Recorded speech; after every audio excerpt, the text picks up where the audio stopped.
Good morning once more. Good Good morning. morning. All right, so what did you find out? What did you find out about the definition? Yes, Craig. Yeah. For me, I can say an emerging technology is a technology it's in this research theory phase and it hasn't had much of application, but now people are interested in its application and its possibilities.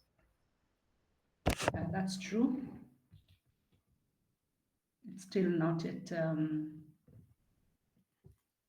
still at experimental stage, some form of experimental stage. Any other definition that someone has come across? We can have Jerry and then we'll have Alex. Just to add to what Craig has said, the technologies can they offer significant potential in their impact, and they are still in the early stages of development, like you have said. But the technologies they can be applied in multiple fields.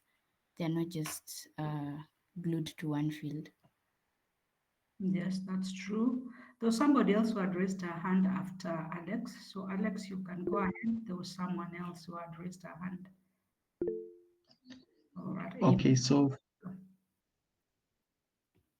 Go ahead. for me, what I found out is that emerging technologies are these innovations that are transforming the world and the way we interact.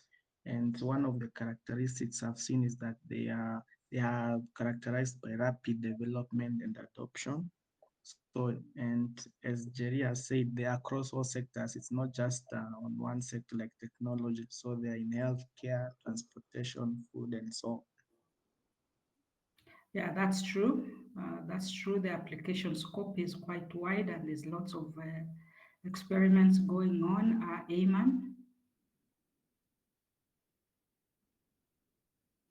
Ayman, your hand was up. Yes, mom.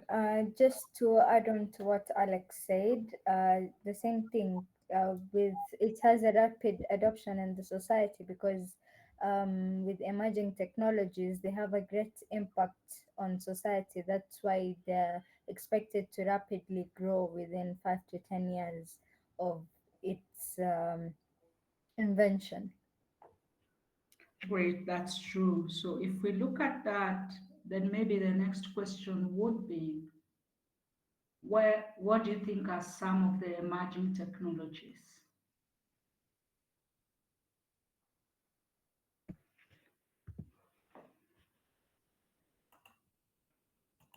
What do we think are some of the emerging technologies? Yes, Alex. Okay, so one of them, and actually what I've based my project on is it's an Internet of Things. So it's essentially a network of objects connected to the internet, and they allow them to interact and collect and exchange data with one another, like in more of a single kind of network. Yeah, Internet So of it's a Things yes. has been considered as emerging technology, but I think it's almost past now experimentation because I see a lot of applications that are actually no longer experiments. When you think about data collection from various points, when you think about even the way they are applied at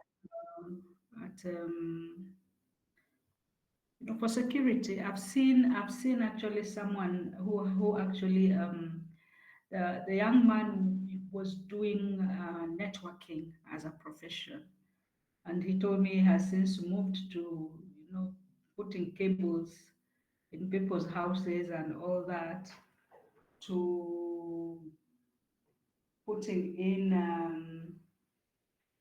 Internet of Things where the kind of gadgets he puts from the door, from the doors, I don't know what he does with the doors. And he's reporting all these things from from China. So it's more of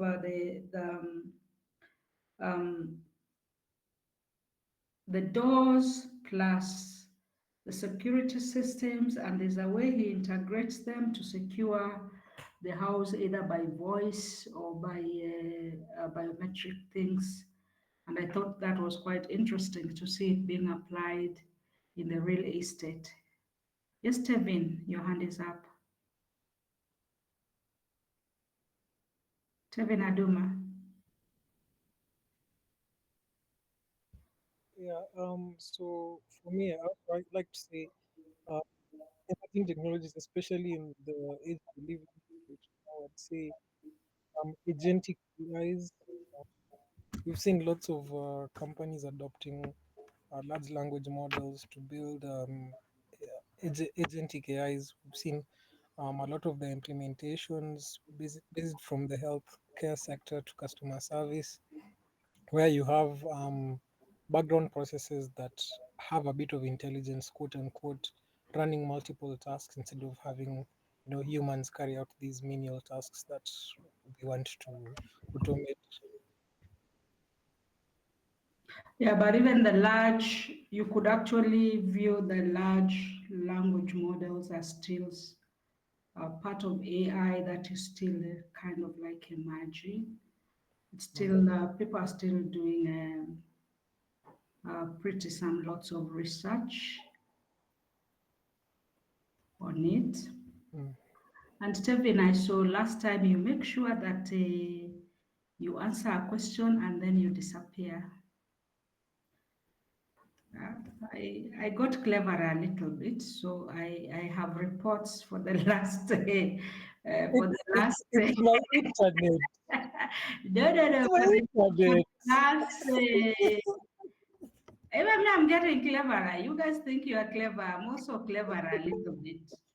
Uh, there's somebody who logs in and then exits.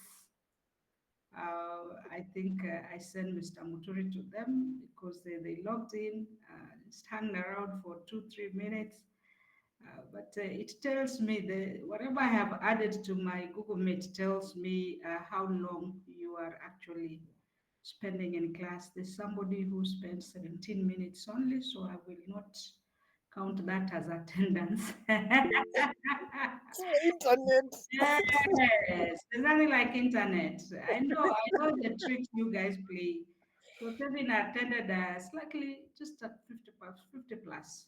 I'm just letting you know. Yes, Felice and Jerry. Um, another emerging technology is quantum computing. We saw that Microsoft came up with a new state of matter, and like there is more research into that area of quantum computing that companies are still doing, researchers, scientists. So it's an emerging tech.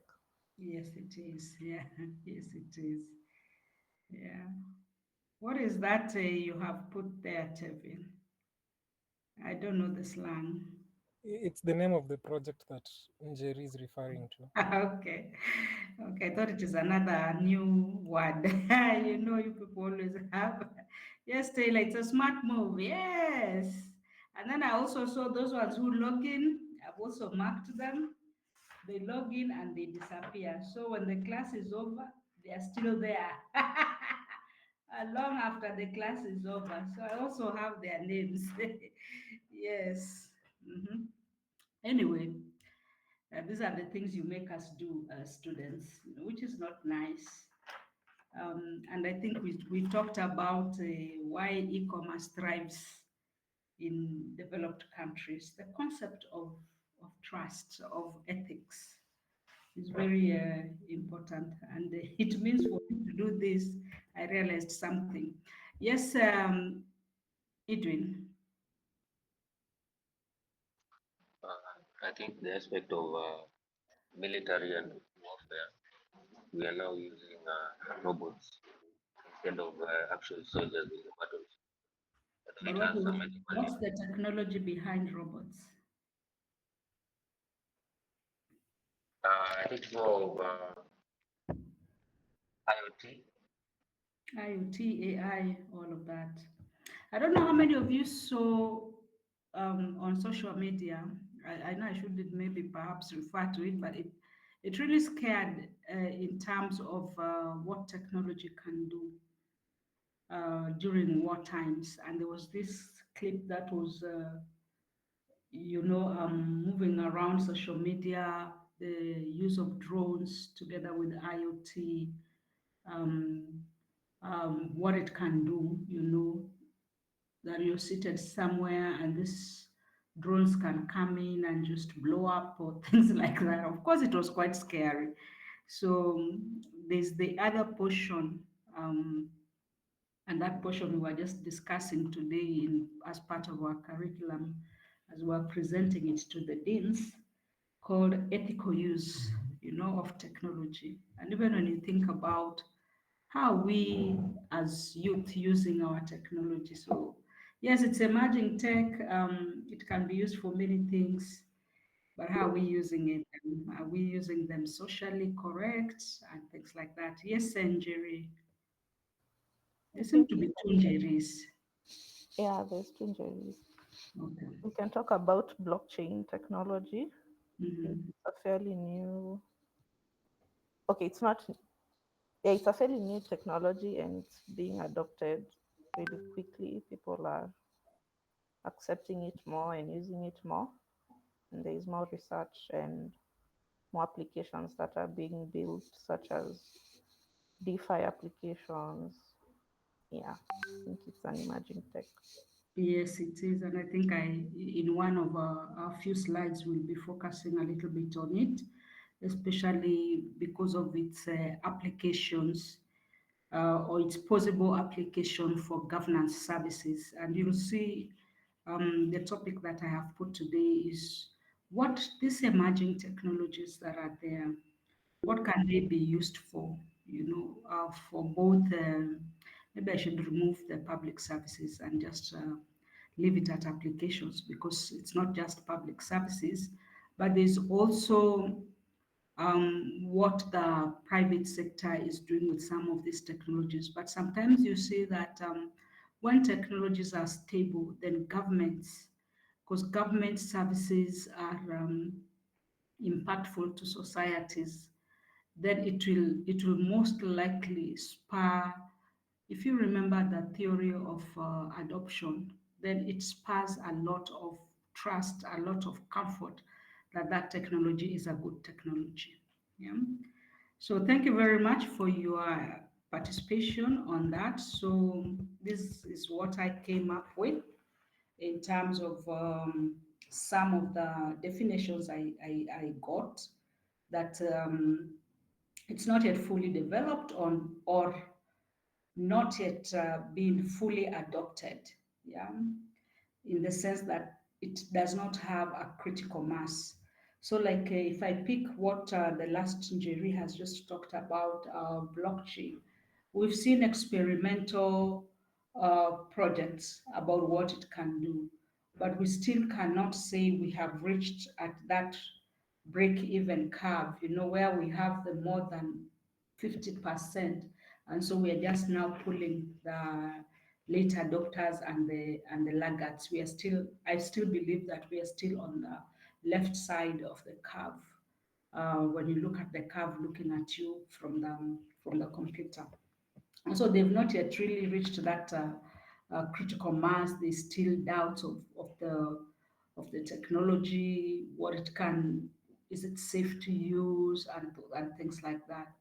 And also, as someone has said, I think one of the contributors about, I think it was Evan Jerry, about it being applicable in very many sectors. And because of it being applicable in very many sectors, it can as well disrupt the sectors, and it has the opportunity to create new industries. Yeah, it can create new industries as it disrupts the older industries. But a lot of these technologies also are raising what we call ethical questions because they have not yet been fully developed. People have not interacted with them. And the question is, how are we using them, and we've seen a lot of questions, especially on the ethical use of AI. Yeah, even on our own, in our own country, uh, there's been backlash, especially to the youth of the country in terms of disrespectful use. It's not ethical. Some of the things that they use the technology for. And later we will see that even when you look at algorithms, there was a time I think there was an article that was looking at the case of India, where the algorithm that had been developed to support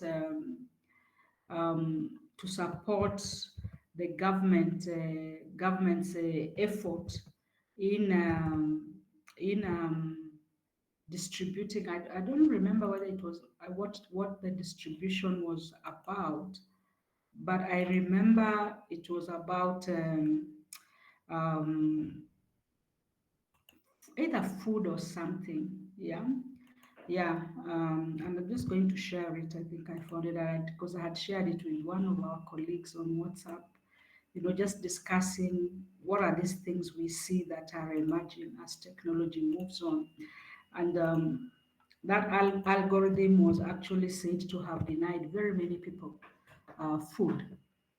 And so the question of, even as we use AI to help us deliver some of the things that we do, how ethical are some of our algorithms that we use? Yeah, do they create um, discrimination and things like that? And so this morning, actually, um, as we were defending, or as we were proposing the project, the curriculum I had mentioned to you, to the Dean's Committee, because it goes through a process. So we're only remaining with one more process at the Senate, and we can then advertise it. There's a section that we are looking at ethics and AI, and the deans were quite interested, and the even of one department actually offered to see if they can actually teach it even for us, because they say there's a lot to do with ethics, and we agreed that maybe perhaps we can use seminars so that all the students in the department, especially master students, can get to understand the ethics of technology. So it's something, and so it's not a bad thing, but it is, how do you use the technology and its impact in the society in a way that you promote development without discriminating, you promote good governance and things like that. And quite a number of us have listed some of the emerging technologies that you listed there, blockchain, the AI, large language models as one of that, generative AI, um, the way even AI has been used to make automated decisions, like the example I have given, the use of IoT. And I think the IoT, the example I was giving about the combination of using drones and IoT for war, it wasn't very interesting, and I think I just deleted the clip. There was a time, there was even a clip about IoT and health, where if our bodies had all these sensors, and they were sending messages and all that, and instead of having internet of technologies, then we would have internet of bodies. They are quite scary, and I remember when I shared it to a class, some were so scared about it, and I could see some were disturbed, and I said I would not share the clip again. Virtual reality is deep learning, advanced robotics, and all these things that you're seeing. I think in terms of robotic surgery, there was an article where um, when you interact with doctors, they are very interesting. They look like they are averse to technology, but it is one of the sectors that has actually um, um, are very quick to adopt once the technology is proven to work. Because if you think about uh, like heart surgeries and all those things, the article I was referring to in this robotic surgery was one from what's this Nordic country called? There's a Nordic country, Denmark or Sweden, one of that. If I get the article, I will share. And it was advancements of how they're actually using robotics for surgery. And it's interesting how then that the robotics aspect, while we think it is only in computing, but you see how it is actually applied in other fields, and the medical field is one of the places where you find um, it having been applied, having been applied. Then the other case where I have seen is the use, like even the use of surgical technologies that are aided by technology, where they have this. If you've even gone for image scanning, the way that your body is scanned, you can scan the body. That's technology, but it's actually being used in that, and it's improving in the sense of using AI to improve the detection, such that even when the automated report is produced, the radiologist or the doctors can quickly agree on what it is that has been produced. If you think about the way they screen, or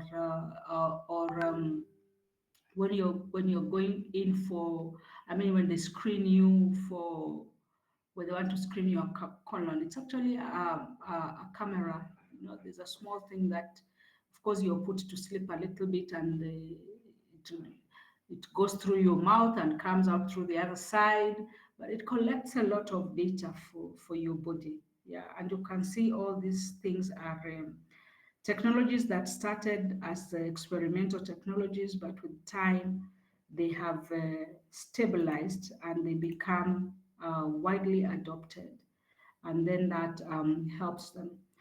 Now in surgery, you find that when people go in for surgery, um, that this technology there, especially this what they call minimal invasive technology. And as a patient, by the time you leave, you're given a small USB. And I'm sure they can actually, that small USB they've given you, there's also another USB that they will use for their students to show, and they're able to learn. So you start seeing that these things impacting on our day-to-day lives, especially when it has been experimented enough to produce good results and to be seen as safe technology that people can use. And when you visit the Silicon Valley, that's when you realize there's lots of things going in there, even to do with production of things to do with the nails, not the nails, the bones. They are able to produce things that they can put on your knee or on your back, depending on on what it is that they are designing. And they are looking to develop, and all these things to some extent technology is used, or even AI is actually used a lot in sharpening how the product comes out. Also, the first we will look at, it's not that the others are not important, but it's just that this has gained some of traction in terms of interest and their applicability And of course, when we look at Internet of Things, as I was giving feedback from the example of Alex, there's quite a lot that has been done, and people are becoming very comfortable with the Internet of Things. And to me, I think it is almost past the 50%. When you think about how it can be applied in agriculture, um, it can be applied in supply chain, the distribution of things, and all that, and collecting data, even for experiments, to build machines, to build machines in the sense that you can replicate it, have sensors that are trying to replicate what the machine is producing, and you optimize the sensors. And as you optimize these sensors, you're giving feedback to the real machine. It reconfigures itself, tries to respond, and so that experiments towards what they call digital twins, so that you can enhance finally the prototype for whatever production that you're looking for, especially in the mechanical engineering. And so blockchain, I think you already know a lot of things about blockchain, and maybe perhaps before we continue, we could ask who is doing um, um, yeah, yeah. Yes, some cases they actually rely a lot more on the robotics. Who has done a project, or who is doing a project that they are implementing blockchain technology? Anyone? Yes, Jeremy. Oh yes, so my project is it's a crowdsourced lending platform that also includes a payment gateway. So I implemented a blockchain from scratch for my project, and I'm using it to track the business metrics and for pure transactions, for peer-to-peer transactions, so that I don't really need to have a transaction backend. As long as nodes are running, the platform can just work. Yeah, and so did you come across any challenges? Yeah, since it's my own implementation, first of all, I didn't want to implement using Ethereum or Polygon because they have all these gas fees and all these other things. I just felt like it would be much more productive if I made my own blockchain. But now you get to some certain issues like the throughput and how much you can really transact in like given periods of time. So like right now I'm down to like 3 seconds for a transaction, but don't know how good that scales when you go to like really big crowds. Yeah. Like it's tiresome. You have to do workarounds. There's a lot of hacks you have to do and optimizations. Yeah, especially when it comes to the smart contracts, isn't it? Oh yeah. Also the smart contracts kind of gave me a bit of a headache, but working. That wasn't even the hard part. Okay, because previously we saw quite a number of students would get stuck um, with the technology. One, there wasn't a lot of materials in terms of how do I work around this problem. I've encountered this. So you find somebody is very enthusiastic, and then by the second semester, the person is really stressed because they haven't made traction in their projects, and you really have to try and figure out how do you help the students to scope their project to rescope again. And some had to defer because they had the problems, they were not talking about them, and they disappeared. And so they had to defer because they couldn't actualize even the smart contracts. They were not able to actualize that. So yeah, so those are some of some challenges because there isn't yet loads of knowledge or the capacity, and this means then if you have very many programmers who are very proficient, then you'll be able to have all this knowledge shared. How do we solve a certain problem? So you could actually find all that information available. Yeah. So, of course, you know a lot about blockchain, which I'm sure you know more than I do. But we have the concepts there about the distributed ledger technology. Yes, let me see whose hand is up. Was there a hand up? All right, I thought I had a hand up. Great. So of course it's distributed. You've done distributed systems, and so you know why it is not. It is not centralized. Yeah, you know that the participants themselves confirm the transactions, and then the blockchain is a ledger of all the transactions in the network. Yeah. So these are some of the definitions from the ISO standards that deal with some of these technologies, where you find them really trying to define what a distributed ledger is, um, how it is confirmed, yeah, and some of the things about the disruptive type of records that relies upon this technology, or this distributed ledger technology should have in terms of creation, so that issues of authenticity, reliability, integrity, and usability. Of course, these are quality issues that had to do with data that is stored across the system. So it means then it's a complex system. There's the technology, there's the data, and of course the participants who are distributed all over.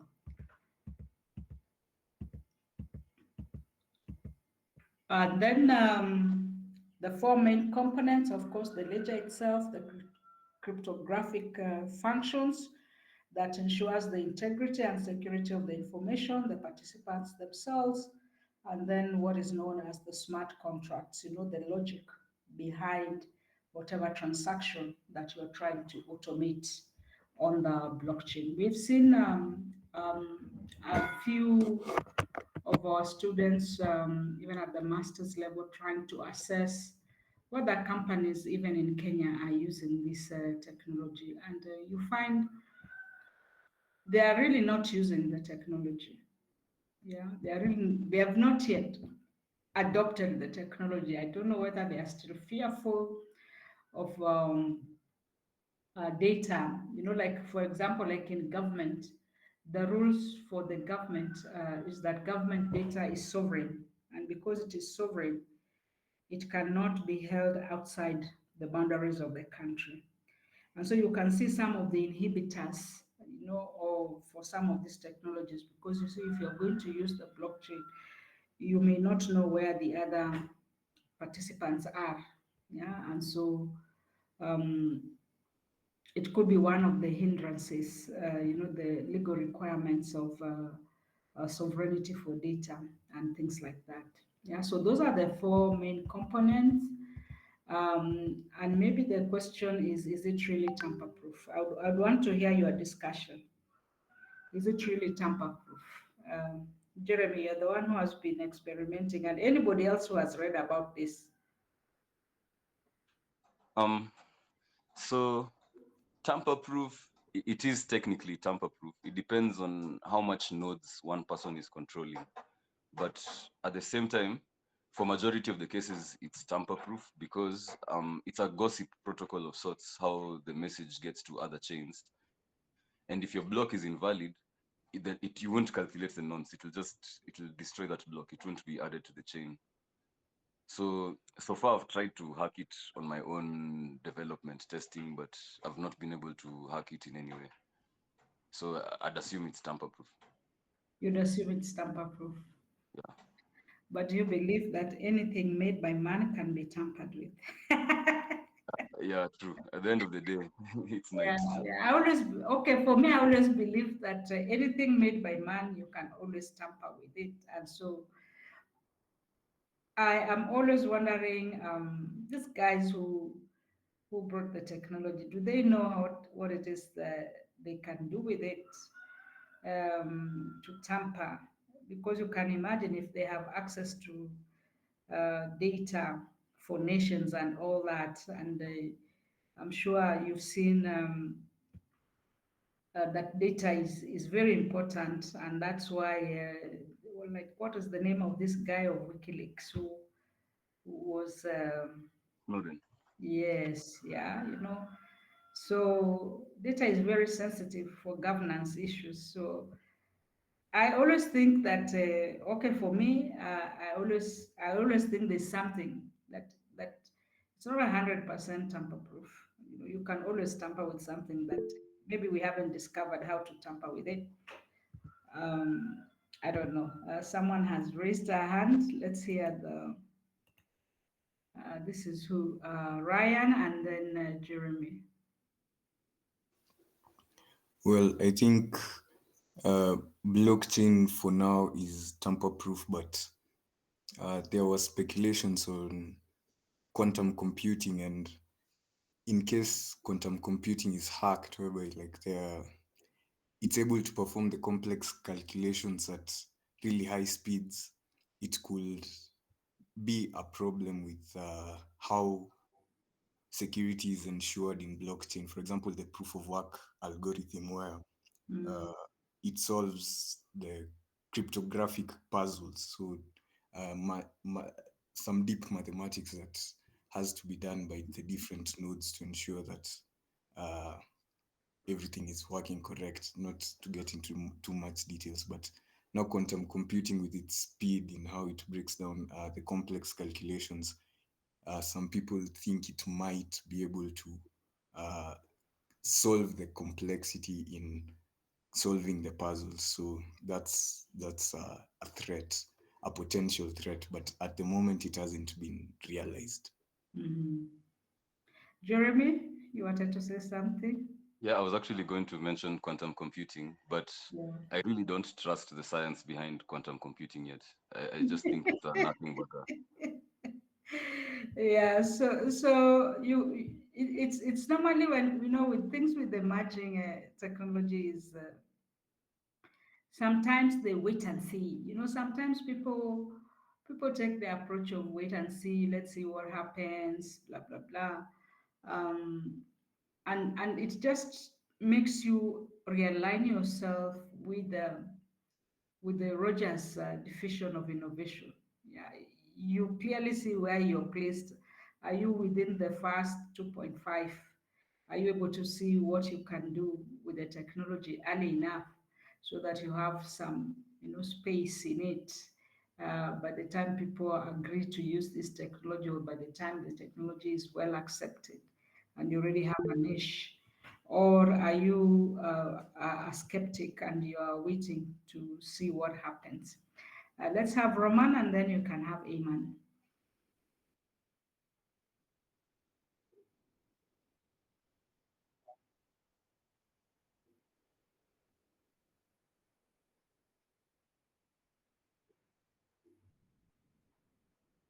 Mhm.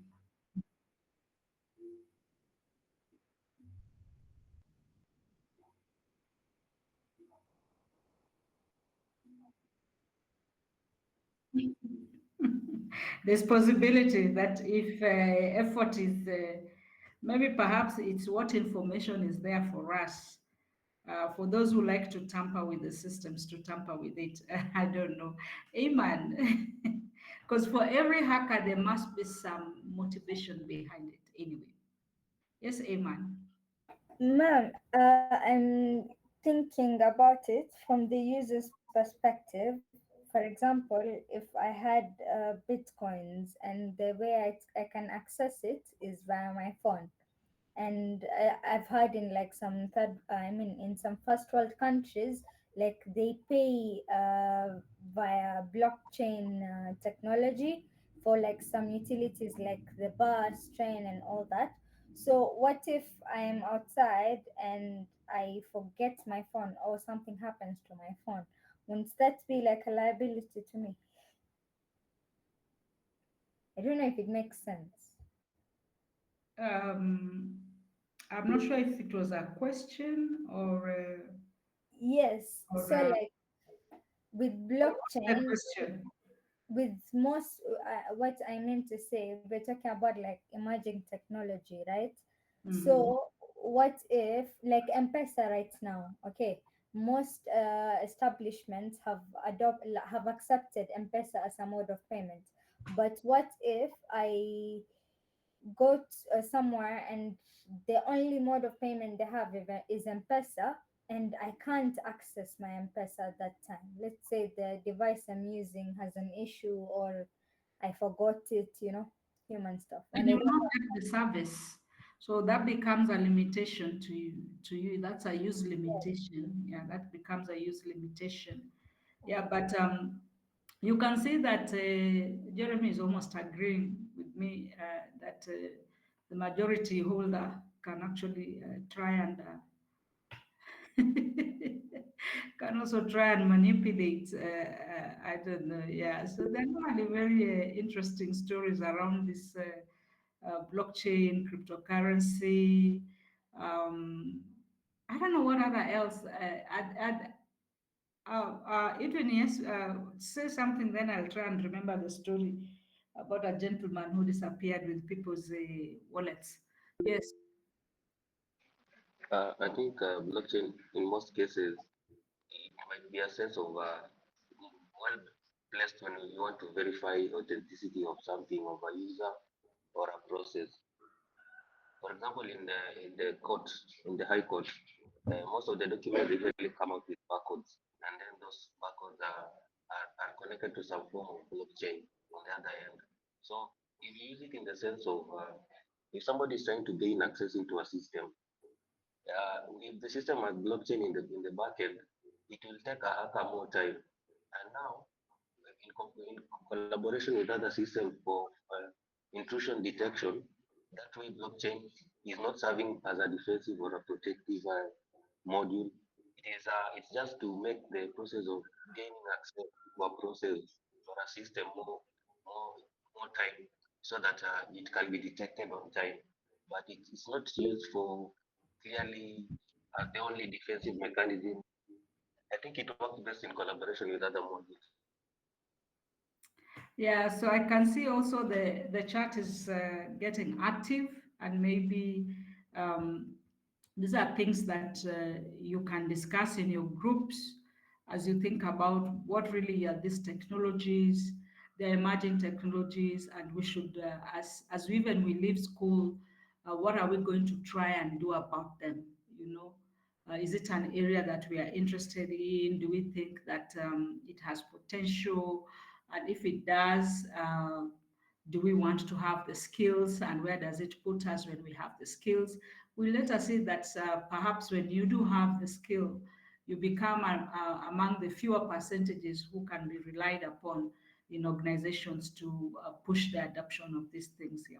So, of course, the question of tamper-proof, I think we have discussed it a little bit, and of course, the proper proponents of this technology propose or say that the use of hashes make it nearly impossible. So the word there is nearly impossible.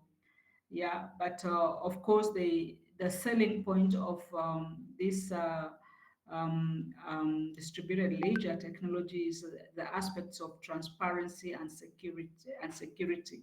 Those are the selling points. And so, if you look into organizations, one of the things that matter most are the validity of transactions, especially even when those transactions are not necessarily monetary, because you want to be sure that that transaction was valid, and so it means trusting that transaction.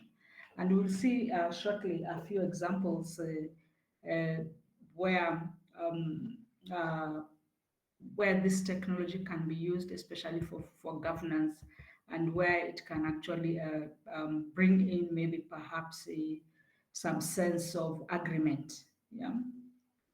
Of course, there's also the question about cyber risks by the IT environment.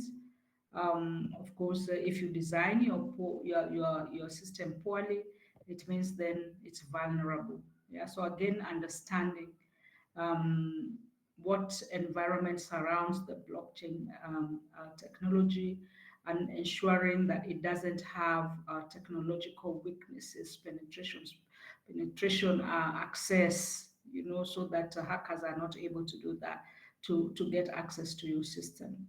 And then the issue of data privacy and personal identity risks. Yeah. When you look at this, and maybe Jeremy will tell us, how do you identify your users? Yeah, in your current implementation, and you see this kind of like um, pseudonyms that protect personal identities, and you then start seeing the use of cryptocurrency, especially when hackers have brought down a website or a system. They want you to pay through these cryptos, and so it is also being seen as an avenue that is also being used by people who want to do illegal businesses. Those who are doing the things they should not be doing. Jeremy, do you want to speak to this? You are now the guru of blockchain or distributed ledger. Not guru exactly, But but you're the like for emerging example, guru of this class. When I asked who has used this technology, you're the only one who volunteered. Maybe there's somebody else who shied off. okay. Yeah. So basically, when it's the data privacy and personal identity risks, I use the public private key infrastructure. So public keys are exposed and you can see them on the chain, and private keys are tied to the user and they're used to sign the transactions. But you see, in my case, the only reason I'm using the blockchain is because I'm offering credit to SMEs. So I need a trust basis that they'll make payments according to their smart contracts and their credit scoring. So it's not a public blockchain, it's a centralized private blockchain. Maybe like a third-party auditor would have the blockchain just so that it's not like tampered with by the inside. Okay. So, but either way, like I think that the data is held privately because it's only the public keys which are exposed, which is it's just public information. It's like your phone number without your details attached to it, so we don't know it's you.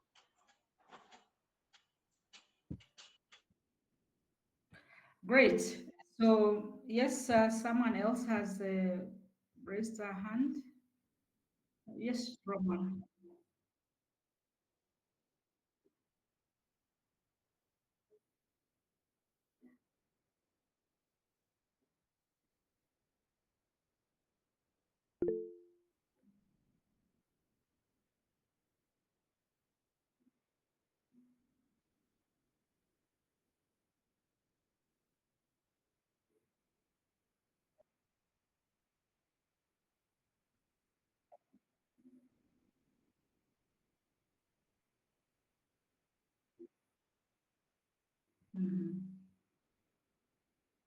Yeah, so the use of, just like when you're dealing with the public users, you don't want them maybe perhaps to be known, again, for security reasons. So you don't want that shared, and it's one of the advantages of this technology. Somebody was asking a question. I think the question is towards I think it's towards Jeremy, how you have implemented something. Do you want to respond, or you'll respond to the gentleman later?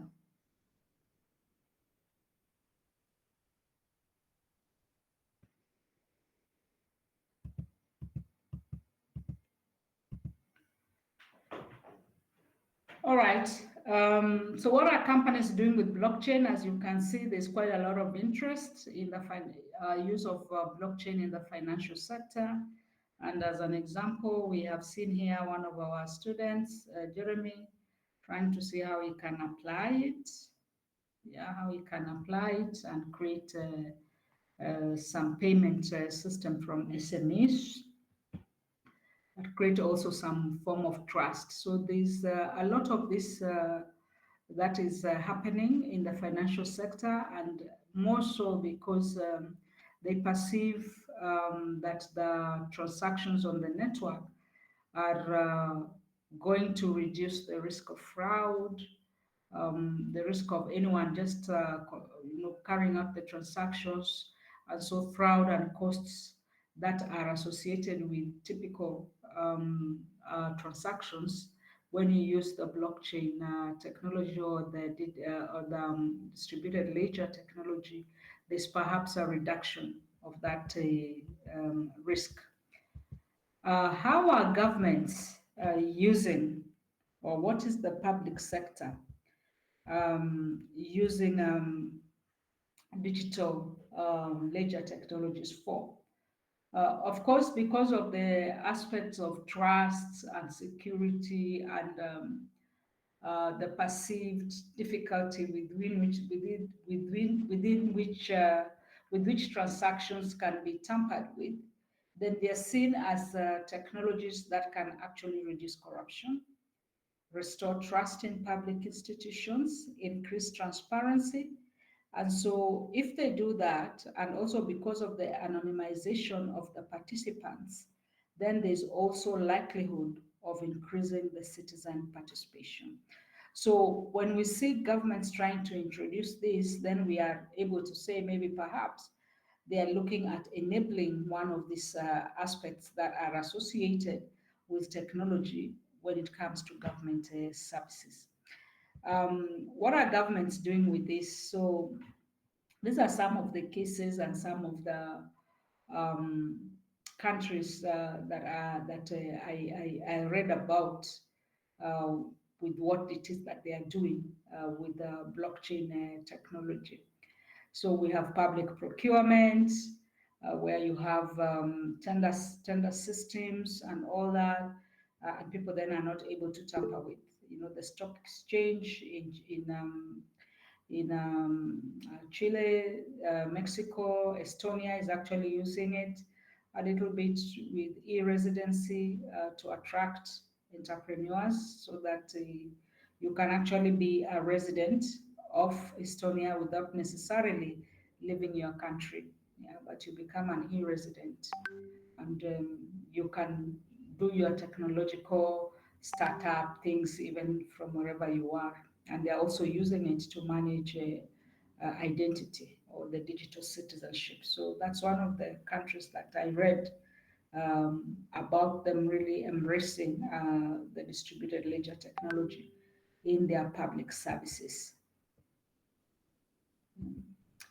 What about here in our department? Because if these are new technologies, what has the department done with um,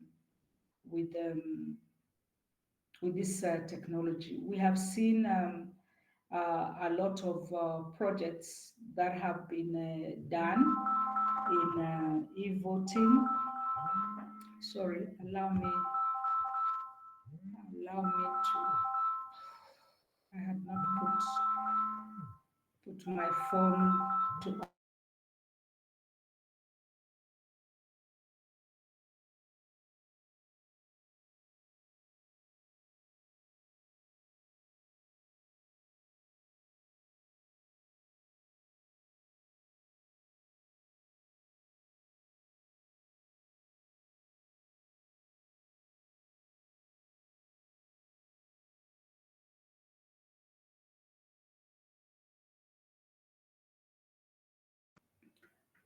Sorry about that. Yeah, so what is it that has the department done? So we've seen several projects where students have been able to demonstrate the use of distributed ledger technology in health, in land registration, in voting. And when you think about like land registration and voting systems, these are things that have really torn the country apart, you know the problems of land registration. And I think yesterday I was still reading an article where one family was saying, yes, the government acquired their land, which is okay because government can request for your land, and that is where they built the Kasarani complex, and then they left them with some land, and then now the issue is that land seems like someone else is coming take it, you know. So you can imagine if land registration was being supported by blockchain, then you'd have lesser issues that are arising because of things that we know go on. Yeah. So opportunities for this, of course,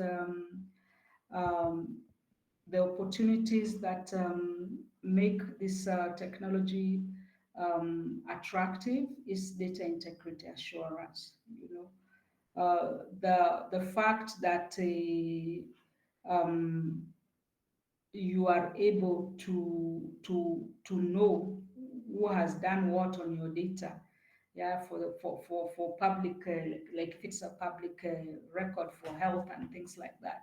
Sometimes you are able to get to know what this has. I mean, who is handling your data, you know, and you are able to know what it is that they're looking for your data for, because after all, you have access to all that. And this is one of the like the provision of proof of integrity and all that.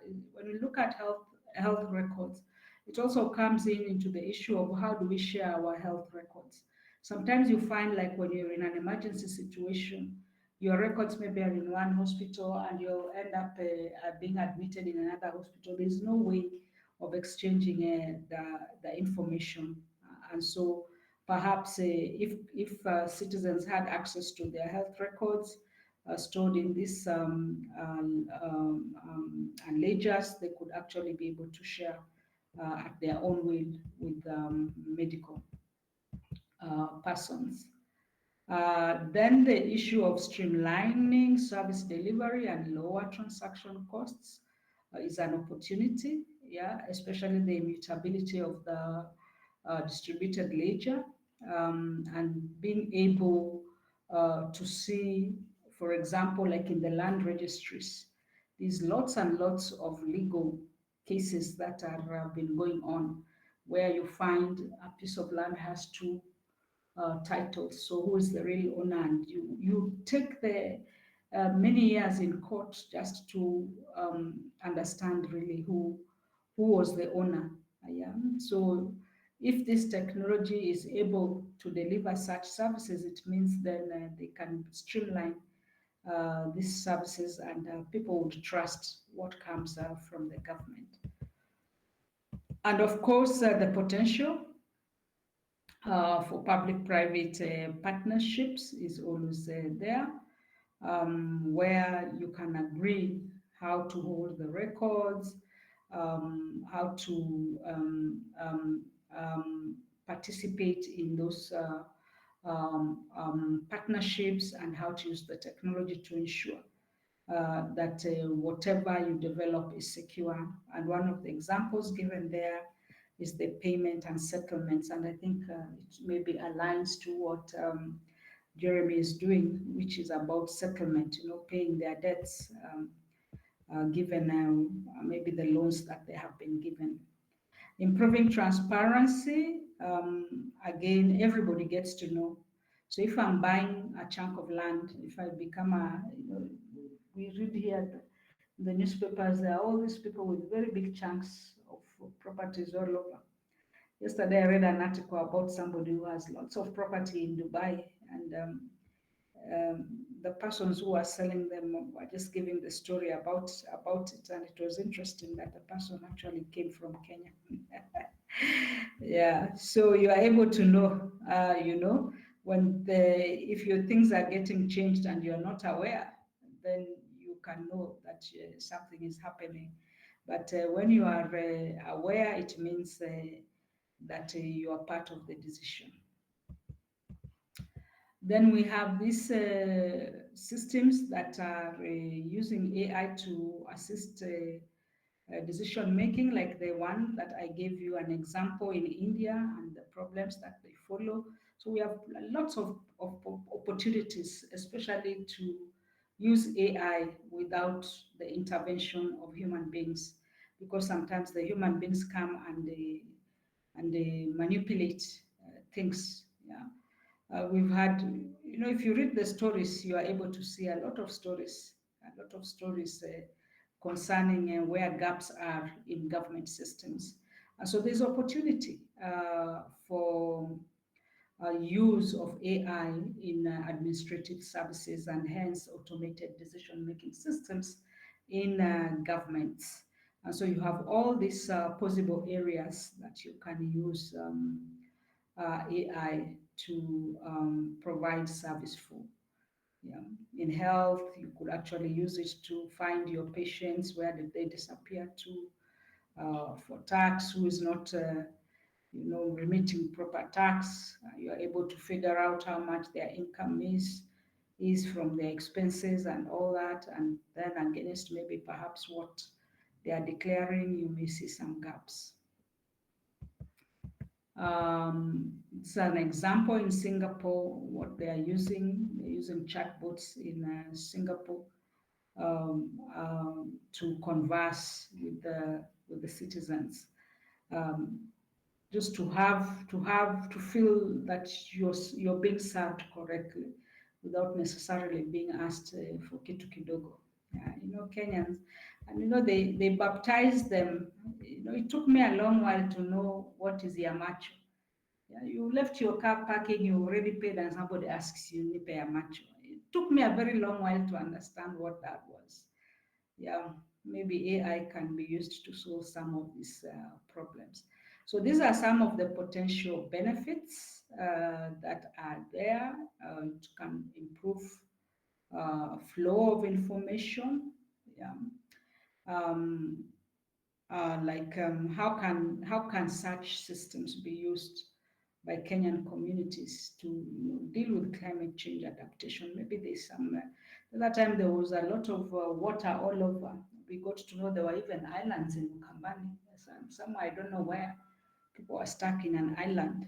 But you can imagine if our governments have mapped our villages correctly on geographical information systems, you are able to locate people very quickly and respond to them, yeah, without having to lose lives and things like that. So of course, there is the normal typical benefits of efficiency and cost savings that are there. The other question would be, as we do all this, are we creating ethical programs? Of course, the issue of disease prediction, cholera is back. I was reading somewhere that cholera is back. I don't know why it is back. So it also can help, when you have automated systems, you can actually use them to predict the emergence of some of these things in managing them. So these are just very few examples of what emerging technology can do. But of course, there's more. We haven't even talked about 3D printing, or I think it moved to 3D. I've been reading about 5D printing. So you see, all these are emerging technologies that are there. But of course, there's challenges. Yeah, and remember when we talked about lack of knowledge and expertise, especially the example we were giving about blockchain. If that is not there, it means nobody can make decisions about it. So you might find that even organizations are not able to adopt the technology because they don't have the expertise. Yeah, they don't have the expertise, and so they don't want to rely on third parties who may actually just be pushing the technology. Of course, the projects have been very small scale, more like pilots. But as I said, we can see growth, especially in IoT applications. We are seeing larger scale adoptions in agriculture, and the evidence is promising. And the way they use, I think there was a project that we were writing, proposing on how to use IoTs, and it was interesting for me to read the way that even IoT is used in sports. And these guys were saying they deployed their IoT equipment on the golf courses. And so the golf courses, they're able to collect data about the certain places. the water levels when it has rained and things like that, and they can attend to the various things that they need to make the golf course attractive to their members.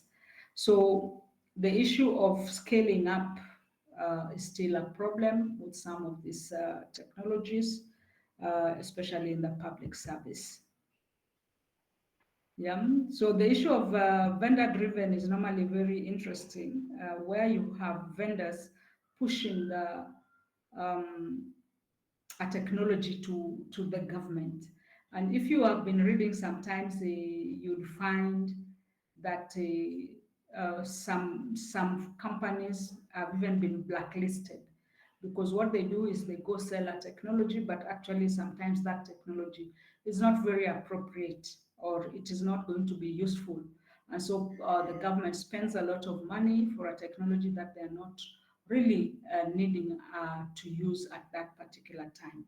So there's that um, um, worry that if we rely so much on suppliers or vendors, are they likely to just be having their own interests, where they are able to sell the product, but really the product in the long run may not necessarily be useful to the populace. So there's that concern, and that is normally because of the lack of knowledge. Yeah.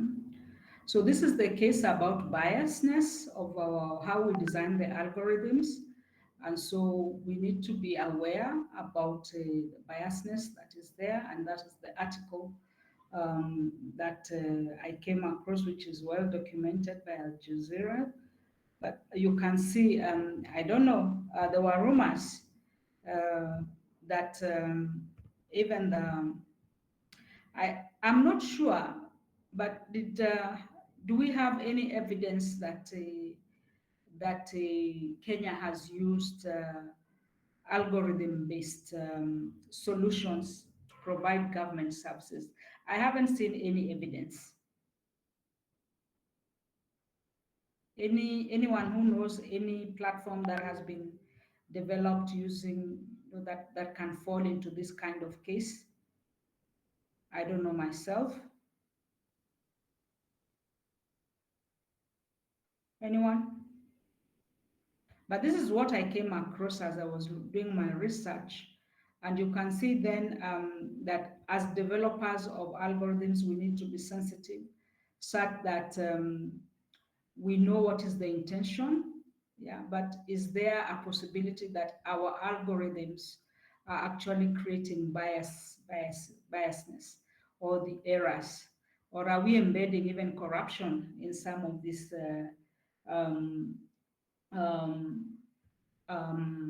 platforms that we create? So that we should be fair, because government services need to be fair. They need to be equality. And so because of that, that's why you find a lot of issues on ethics at AI coming in, and people really trying to educate us, especially from the social sciences, trying to educate us about ethics so that we do not violate anyone's rights, even as we create the algorithms. Yeah. So of course, if such algorithms are used, it means then instead of building trust that we want to build, we are actually increasing distrust, which is not good for governments. So even when you're designing projects or pilots for government entities, and we are maybe being asked to participate in a hackathon, we must always think about some of these things when we are creating our solutions. Then there's the aspect of legacy. Legacy in the sense then that how do you integrate with what is already existing? Yeah. What do you do with whatever is already existing? Yeah. Are you going to throw it away, or are you going to integrate with it? At what costs? All these things have to be answered. And especially if the system costs a lot of money, then for how long should you use it before you introduce the new system? And the example I gave there was the other system, yeah, and which is not blockchain based. I don't think it is blockchain based, but the question was, suppose there was a new one that is being implemented. What do you do with this? Already the old one already has a lot of information. So how do you integrate with that? So these are challenge because government already has, now who's that making noise? Mute yourself. Yeah.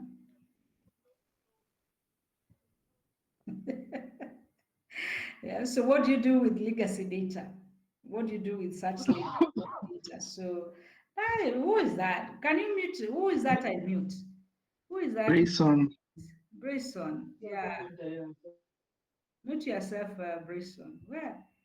We don't want to hear things we are not supposed to hear. Yeah, so that's a question that needs to be answered. Yeah.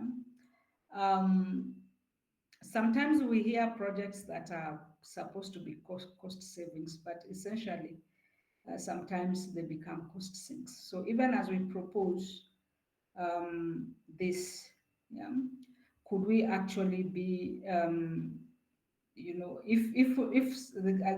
I was just raising the question from here, from the Earth system. Suppose we wanted or were so enthusiastic about this, and we say we have developed this technology. What then happens to the financial implication of the system that has just been implemented? Because it's a public system, it has spent money. So are we actually introducing risks to the government because of inadequately having tested our platforms? What if in the case that we brought in these systems were based on blockchain and then maybe we have not really tested them well? What harm could they cause because we are actually using public funds? Yeah. So all these things are very critical in terms of balancing what technology can do and the public view of that technology plus the public view of what the government is doing. But there's a lot that the government can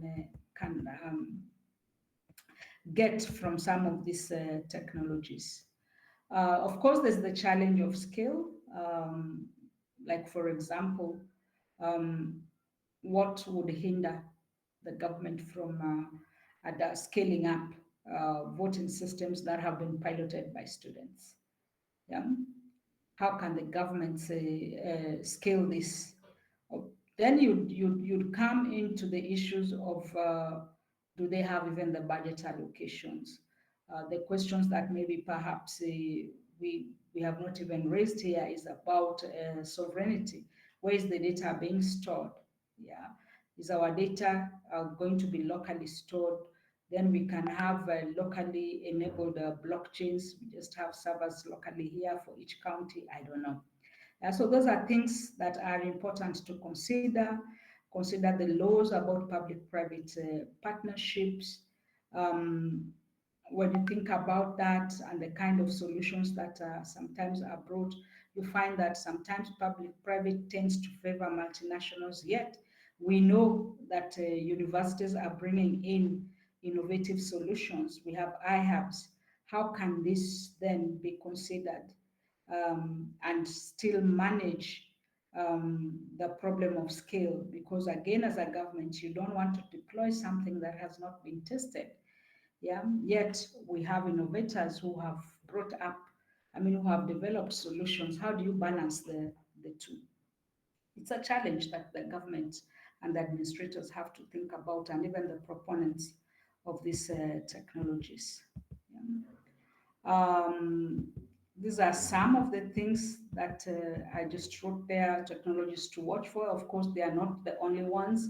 Every other day, there's emerging technologies. We are seeing a lot of interest about education and AI. How can we personalize our learning management systems? How can we use AI in business, in construction, in manufacturing? And I came across some interesting videos here, which maybe you can later watch. about 3D technologies and construction. This is a link about some of the promising interventions for healthcare that are using artificial intelligence. Is it exhaustive? No, of course, every other sector there's something being done in every other sector, in manufacturing, in agriculture, in health, in finance, and how they are using these technologies to solve some of the problems that we are having. Yeah, so this was just an introductory lecture to look at. A lot is being done in terms of piloting of projects with AI or with all these emerging technologies. But how can this also be used to improve governance and to impact on the lives of very many other people? Yeah. So we start seeing that it is important for us to understand these technologies and be able to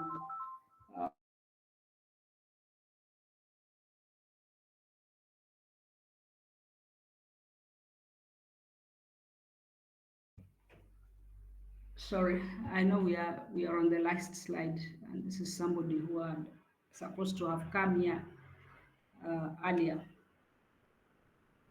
So the question of how can these technologies impact the society is very important, how it can impact the various industries. And so this is just introductory slides about this. It's actually the last slides that I have for you this academic year.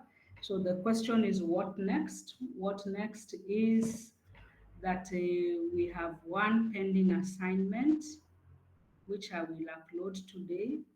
I don't know if I uploaded it. Did I upload it into the classroom on the digital platforms? If I haven't, I am going to upload it on, that is actually, I think I uploaded it yesterday. Did you get any notice?